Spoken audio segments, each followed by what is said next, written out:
Hello everyone! Kumusta kayo? Welcome sa ating channel, ang Abatin Agribiz. Mga kasaka, gusto ko lang ipakita sa inyo kung anong pagkakaiba ng Pelletizer 180 na apat ang rollers at ang Pelletizer 160 na tatlo ang rollers. So sa Pelletizer 180 po, actually ang laki niya is almost the same. Nagkakaiba lang siya sa rollers. Apat kasi ang rollers. Pero hindi ibig sabihin, apat ang rollers niya pero maninipis. Ganyan na. Apat ang rollers, mas manipis nga lang.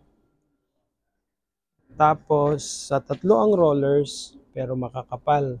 Yun. So, ang pagkakaiba niya, nasa 50 kilos ang difference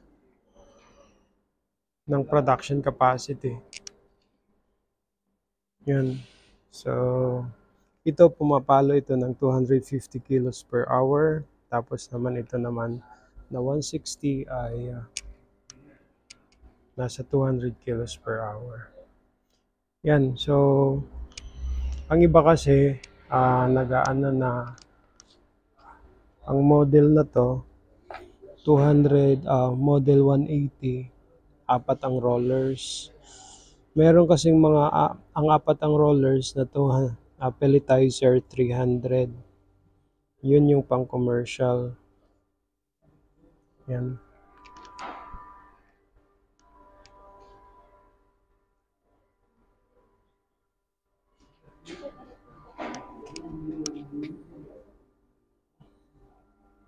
So kung gusto niyo mag-order guys, contact lang sa Abatin Agribiz sa 0995-534-6454. Ito naman po ang ating mga pang-commercial na pellet machine for commercial production. Yan. Contact lamang po. Okay. Uy, pakita niyo mukha niyo. Oh, ayan oh. Oh, hawakan mo para makita mo ako para sabing legit. Oh, ayan oh. Legit guys, halika kayo dito.